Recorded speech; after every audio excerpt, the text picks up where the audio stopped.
So I would like to thank Aptimmune and Aaron for inviting me over here today to share how the research in my laboratory started, which gave a foundation to take it forward, and today what we are, which started about 8 years ago. I really appreciate Aaron's vision, how we looked at the potential and worked together and made the teams and put everybody together to see today what we are. So you feel free to stop me anywhere, because I am very much used to give talks in the conferences and meetings. So I would like, if people ask questions in the middle, means they're understanding. So anyway, you please feel free to stop anywhere in the middle of my presentation. So for the sake of, for better understanding, I've made the slides very, very simple. So this is what I'm comprehending is a PRRS research started in 2009 in my laboratory.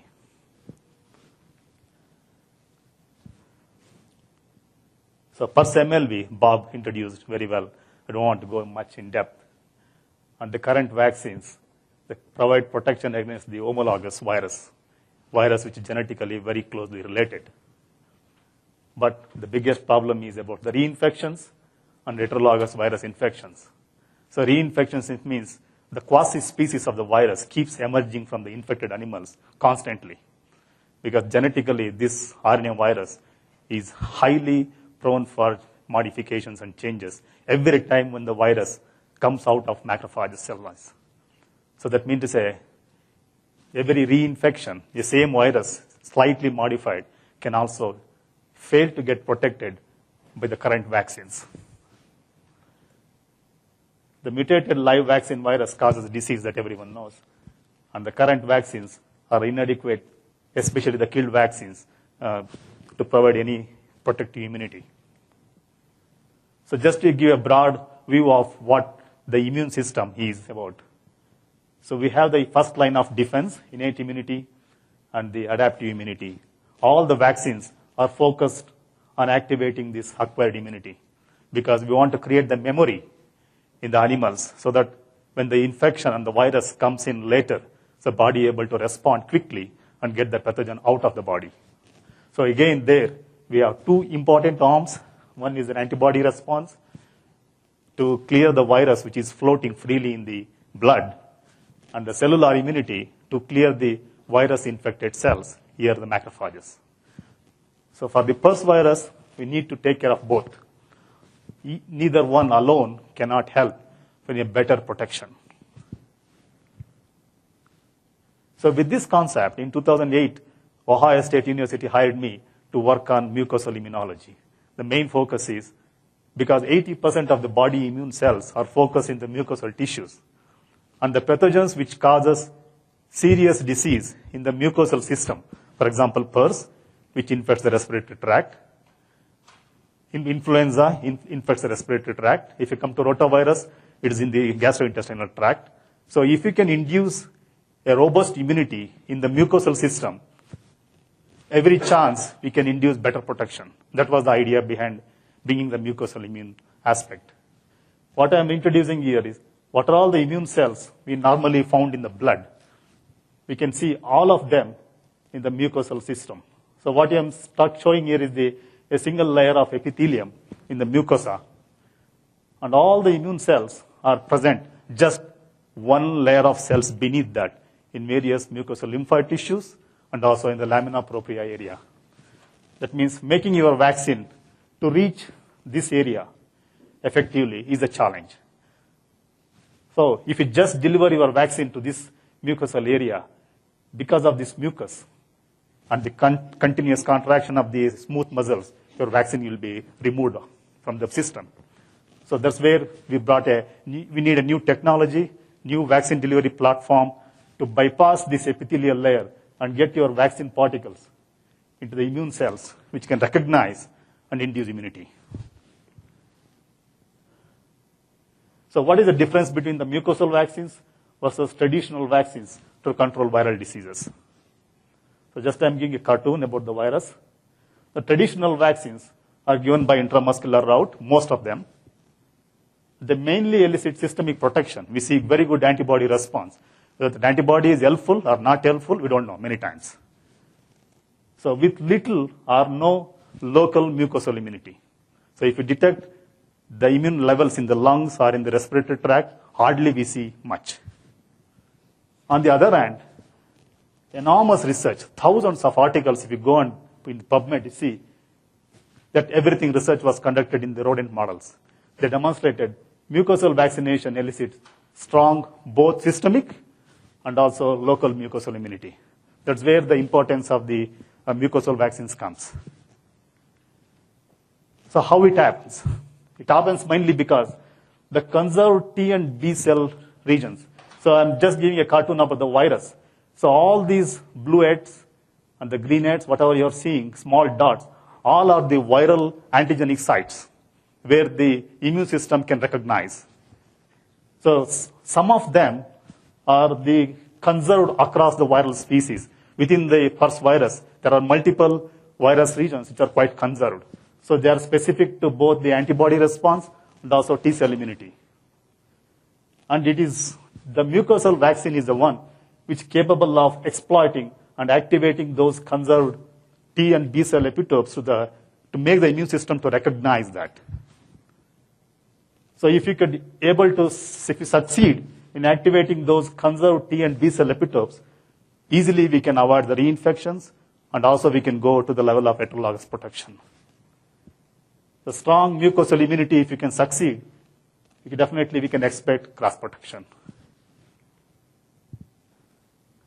How do you correlate? And what are the correlates and non-correlates of protection? At the field level, when you go to large vaccines, so definitely it is difficult to say whether the vaccine has worked or not. So we can see robust antibody response in serum and also oral fluid of pigs, but it doesn't say whether it's going to protect or not. Because we need to have a good amount of the quality antibody. I mean to say functional antibodies, which could neutralize the virus. We need that both in the lung and also in the blood. Because the virus, once it starts replicating in the lungs, it gets into the bloodstream, the virus has to be cleared. At the same time, we need high levels of cellular immunity, cell-mediated immunity, represented by cytotoxic cells and memory T cell pool, so that it can clear the virus-infected cells from the body. That means we need this kind of correlates. We need to have tools to measure the correlates of virus, a functional good antibody, and also functional T cell response. So these are the good correlates of protection of any vaccine, but that is the one which we lack in most of the conventional vaccines. So I think this picture, no need to introduce to this audience. They're all very well what the PRRS has been doing from last 2 decades. So it's a beautiful cartoon shows, unlike any other viral pathogens, the immune system, how it happens in the PRRS infected animals is very strange. That's why the disease is present even now. What you're seeing here is the blue, the virus in the blood starts picking up, and by 1 month, you won't see the virus in the blood. But the virus is still present in the lungs, especially in the tracheobronchial lymph nodes, and also in tonsils. It can go up to 6 months or 8 months. People have found the viral genome, but only what we in the field level we can say is virus not present in the blood. The important thing is the virus, the antibodies, they start appearing really fast, regular antibodies, but they also, by 1 year, they taper. But the other thing is the virus neutralizing antibodies, what I'm showing here, appears very, very slowly, see, after 1 month. And it doesn't reach such a high level, and then again start tapering down by 5 months. Unlike the pseudorabies virus and swine influenza virus, the virus neutralizing antibody levels in infected animals is 5 to 10-fold less. One thing is it starts very, very slow in virus infected animals, and also it tapers very fast. So the amount of antibodies what they made in growing pigs is always very low compared to the grown-up animals. And also the functional T cell response indicated by interferon gamma is also starts quite late. So what my lab has been involved from last 8 years. So we started with how to improve the efficacy of the current MLV-PRRS vaccine. So for this, we thought of, can we use the same commercial vaccine, can you put intranasally along with potent different adjuvants, whether it's possible to increase the conventional approach many people tried before. And we could able to identify a couple of adjuvants, I'll tell later, which you can increase the immunity to MLV-PRRS. But our main task was, we knew this, MLV-PRRS is not the answer to better control PRRS. So to develop PRRS, we wanted to have a novel killed PRRS virus vaccine for sure. So that's where we introduced the technology, a nanotechnology-based PRRS vaccine, a delivery system which can help to get the vaccine antigens to the immune system. So again, this exactly mimics the intranasal mist delivery, flu mist in humans, just to show how the mist delivery looks like. So we came up, after 3 years, we started doing research. A company came up with a similar kind of intranasal device, which used for giving intradermal vaccinations with just a small adaptation to the nozzle to get the fine mist. We can straight away have it directly to the nostril. It goes and spreads all around the respiratory tract. And we traced these particles given intranasally in the important sites, like where the lymphoid tissues are present. So before that, we cannot identify adjuvants very precisely. In the market, there are many adjuvants. So we came up with a list of at least 12 different types of adjuvants, which are known to activate the immune system. And we tried each one of them in pigs, giving intranasally with the MLV-PRRS vaccine. And we found the protein-rich fraction of the mycobacterium able to produce really a good adjuvant effect compared to many others. And in the live PRRS virus vaccine animals, this is the body weight gain. We could significantly rescue the body weight gain if you inject the same MLV-PRRS with the good adjuvant. So this work was done very back in 2011. So all these results are published. Our main interest was to develop a good killed virus vaccine. So it's the intranasal vaccination of pigs against PRRS. So what I'm showing here is how the nanoparticle-based PRRS virus vaccine delivery system looks like. This one is made of biodegradable particles, what we started in the beginning. These are the particles. And this is how the virus antigen are entrapped inside the particles, so that they are protected from degradation until they are taken up by the immune cells. And this nanoparticle vaccine is readily taken up by the immune cells, especially the dendritic cells and also macrophages. And this delivery system are effective in eliciting cross-protective immunity, already has been demonstrated against other viral pathogens in other animal models. So this already Bob shared with you. So hardly we see any viral antigens inside the macrophages or the dendritic cells, including dendritic cells. But we can see our particle-delivered vaccine antigens. So we performed a study in the very beginning, back in 2012, and injected a single dose of our vaccine formulation by intranasal route and asked a question by challenging with an heterologous virus, which is 15% genetically divergent within the type 2 PRRS virus. So the vaccine antigen was VR2332, and the challenge was with MN184. MN184 is a highly virulent virus at that time. It's a field isolate. So if animals are not vaccinated, this is how the lung looks. This is right after 7 to 10 days.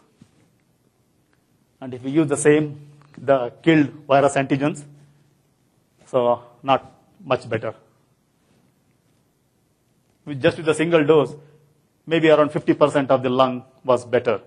So this gave us an indication that this vaccine delivery platform has got the potential to move forward. So we measured also the viremia in these animals, in the animals which received the homologous virus challenge, and also is the heterologous virus challenge. So our nanoparticle PRRS virus vaccine with a single dose. Day 8, still the virus was present. By 2 weeks, virus was absent. Again, so this technology, in the very beginning, we also have the results documented in publications. So any killed vaccine generally needs 2 doses. So that was the just idea for us in the beginning, to see, can we go with the 2 doses vaccine and then try with the good adjuvant, what we identified with the modified live virus vaccine before.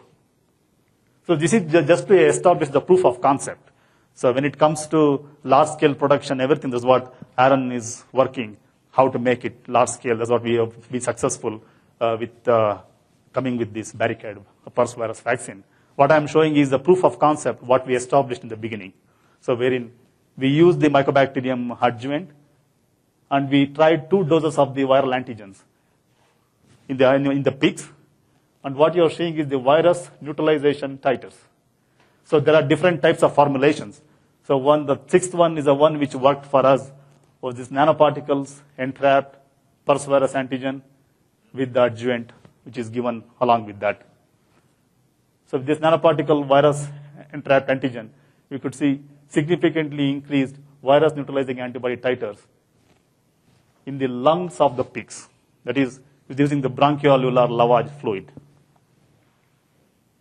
And similarly, when you took the blood from these animals at different time points, from the first day of vaccination, after boosting, and different days of challenge, post-challenge 0, 6, 10, and 15, the vaccine dose of 100 microgram of vaccine antigens, and the 500 microgram, you can see upward trend in production of the virus neutralizing titers.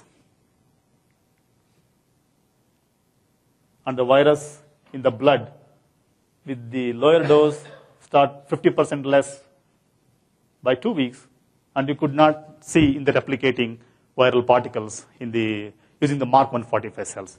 At that time, we did not use Zmax.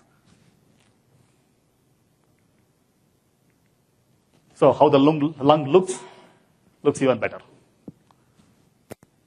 That means maybe more than 75-80% of the lung looks like the control animals. That means this vaccine formulation has helped to significantly clear the virus from the lungs of animals. This is again, the challenge virus was MN184, which was 15% genetically different compared to vaccine virus. The key take-home data is this nanoparticle PRRS virus vaccine induces strong anti-PRRS virus immunity by eliciting enhanced virus neutralizing antibody. And it did not show the data here. It also induces good interferon gamma response through cytotoxic lymphocytes, and there are T helper memory T cells, and clears the replicating virus, importantly, both from the lungs and also from the blood of pigs. And this vaccine is ideal to use in pigs of all ages because it's an inactivated vaccine, and including pregnant sows and breeding boars. And this vaccine has the potential to reduce losses to the swine producers. And this article work has been published. And the second part of the work was done by Raj. He's right in the audience now. And this technology is patented, and also that Aaron will talk about it later, and also pending with the Chinese companies. And I'd like to acknowledge all the team members who are involved in this work in my laboratory. So the postdoc, first person who in 2009 started this nanotechnology vaccine in my lab, Varun, and then Raj continued that work. And the other vaccine formulations, the influenza virus, what my lab is also working on, and so many graduate students, visiting scholars, all involved in this, and summer students. And I have a wonderful collaboration, especially Jody Torulos is right here, who gave us, he's going to talk in the afternoon, who helped me to get different types of adjuvants to analyze with these PRRS vaccines. And many other collaborators who are generous enough to provide the different types of viruses and the other reagents to take forward. And of course, the different funding agency. I've been fortunate to get 3 grants in a row from National Pork Board to do some work related to different vaccine platforms And then we have a PRRS Cap 2 grants from 2008 to work on different types of the PRRS molecular works. And our university has been giving funding. And the most important also is 4-star animal health, which identified through Aaron to do some small field trials, which helped us to check how the vaccine works, even in the field conditions. So that was a really boost for our technology.